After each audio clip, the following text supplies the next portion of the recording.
ଜୟ ଜଗନ୍ନାଥ। ଆସନ୍ତୁ ଜାଣିବା ଆଜିର ପଞ୍ଚାଙ୍ଗ।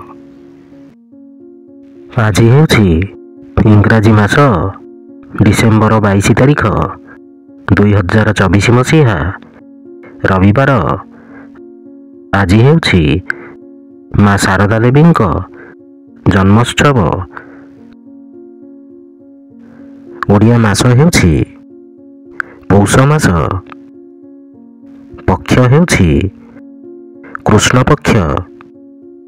ତିଥି ହେଉଛି ସପ୍ତମୀ। ନକ୍ଷତ୍ର ହେଉଛି ପୂର୍ବ ଫାଲ୍ଗୁନୀ ମଳ। ଧନୁ। ଦିନ 7। ପୁରୀକୁ ସୂର୍ଯ୍ୟୋଦୟ ସମୟ ହେଉଛି 6:21 ଓ ସୂର୍ଯ୍ୟାସ୍ତ ସମୟ ହେଉଛି 5:09। ଜୟ ଜଗନ୍ନାଥ।